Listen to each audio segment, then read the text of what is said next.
Choosing a stock might sound like a beginning step to building a multi-million-dollar portfolio.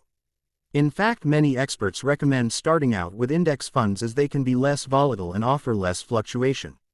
Buying an individual stock is a much riskier investment as the share price is likely to rise and fall very quickly and often. But the opportunities are endless and when done right can be extremely lucrative.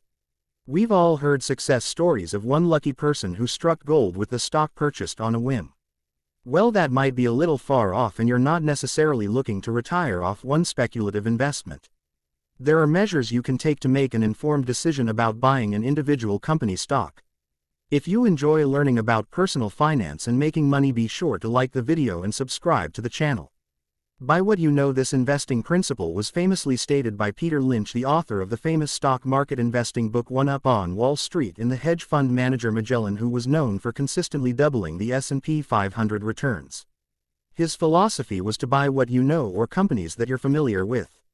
For example, if you find yourself shopping at a particular clothing store and you see more and more people wearing the clothes and shopping at the store, it might be worth your time taking a look into the company's fundamentals in future prospects. As a consumer, you're able to analyze products and businesses based on yours and others' opinion of the product, determining whether it's likely to be successful in the future. These ideas into consideration with the company's fundamentals. Buying what you know is like having an insider's insight. Consider the P/E ratio. The price-to-earnings ratio, or P/E ratio, is an indication of how expensive a stock is. The P/E ratio would be comparable to the rental amount a rental property receives, as it tells investors how much money the company is making relative to the share price or the amount of property rents for in relation to its value. The P/E ratio is the price per share of a stock divided by the earnings per share. This shows how much the company is trading for each dollar of profits. In general, price-to-earnings ratios rise and fall depending on the stage of the overall stock market and can't be relied on entirely. The best use for this statistic is to compare it to similar companies. For example, if you're evaluating a bank stock with a P/E of 15 and all other bank stocks are averaging a P/E of 10, that stock might be relatively expensive compared to its competition. Examine revenue and profit growth. You'll want to consider the growth rate of the company's revenue. Growth rate benchmarks depend on the current stage of the company, but 15 to 45% is average for year-over-year growth. Net income is important as well because that will tell investors if the company is turning the profit after all expenses are paid. And this is what will enable the company to reinvest in the business, create new sources of revenue, acquire new businesses, or just improve the value of the company by investing in equipment, talent, and so on. In general, companies with less than $2 million in annual revenue have much higher growth rates. Flat or declining sales growth shows that a company has stagnated and offers limited hope for continued growth. Stagnant companies might produce near-term profit, but they're unlikely to attract the attention of new investors.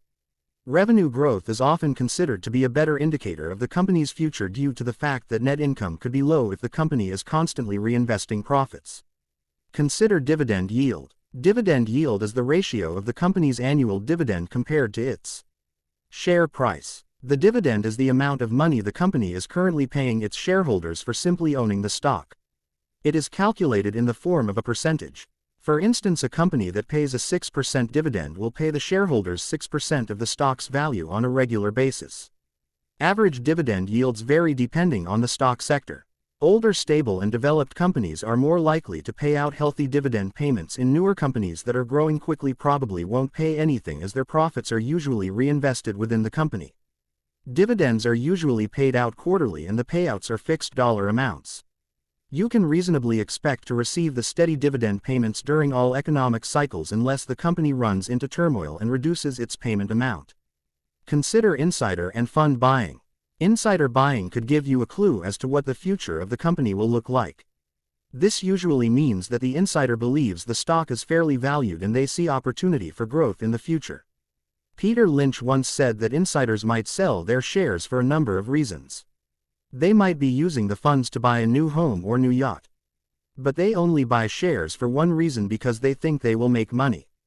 The SEC requires insiders to hold their shares for at least 6 months to prevent them from profiting from swing trades based on their knowledge. When a fund buys a particular stock, chances are they have done extensive research and believed in the company. You can find information about insider trading from a number of websites including Forbes and Insider Trading Org. Take into account analyst recommendations.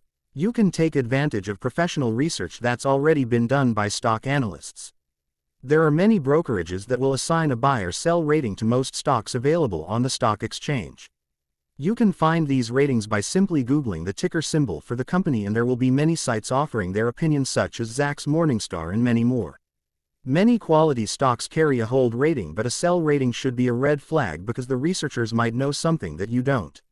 While it's not a good idea to blindly rely on the recommendations of analysts, it will give you another piece of information that will help you make a profitable investment decision. Choosing a stock purchase can seem like venturing into murky waters without knowing what lies beneath the surface unless some uncomplicated due diligence is exercised. Simple strategies like sticking to the things that you're familiar with can go a long way in making a stock choice a good one.